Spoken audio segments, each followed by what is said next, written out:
మిల్లెట్స్‌లో ఇంకో రకం మిల్లెట్ ఏంటంటే రాగులు. దాన్నే ఫింగర్ మిల్లెట్ అంటారు. సో, ఈ రాగులనేది మనకి ఆంధ్రప్రదేశ్‌లో ఎప్పటినుంచో ఉన్న తృణధాన్యం అనమాట. సో, ఎక్కువగా రాగి సంగటి గానీ, రాగి ముద్ద గానీ, రాగి రొట్టెలు గానీ మనకి దక్షిణ భారతదేశంలో చాలామంది ఉపయోగిస్తూ ఉంటారు. సో, రాగుల వల్ల మనకి చెప్పలేనన్ని లాభాలున్నాయి.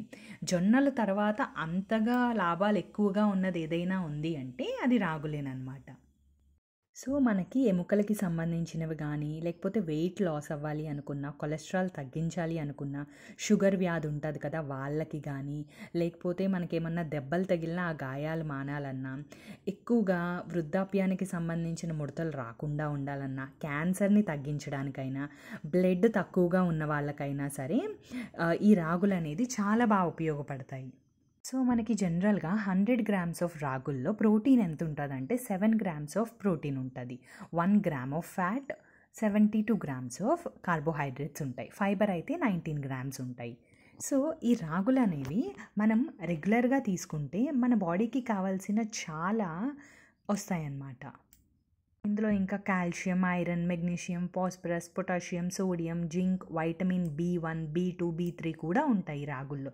సో, ఇన్ని కలిపి ఉన్న ఈ రాగులనేది మనం రెగ్యులర్‌గా తీసుకుంటే చాలా యూజెస్ ఉంటాయి.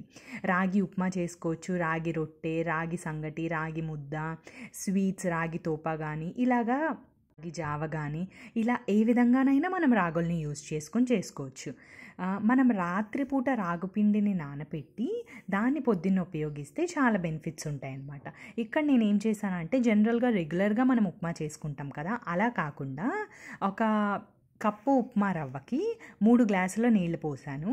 రాగి పిండేమో 2 స్పూన్లేసాను. అలా కన్నా నైట్ అంతా నానబెట్టి ఉంచిన రాగి పిండిని కొంచెం కలుపుకుంటే ఇంకా బెనిఫిట్స్ అనేవి ఎక్కువగా ఉంటాయి.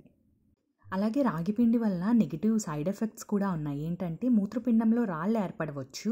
నెక్స్ట్ ఏమో థైరాయిడ్ కూడా రావచ్చు. గాయిటర్ వ్యాధికి కూడా కారణం కావచ్చు. అంటే మనం తీసుకోవాల్సిన దానికన్నా అధిక మోతాదులో తీసుకుంటే ఈ సైడ్ ఎఫెక్ట్స్ వస్తాయి. మనం తీసుకోవాల్సినంత తీసుకుంటే ఏ ఎఫెక్ట్స్ రావన్నమాట.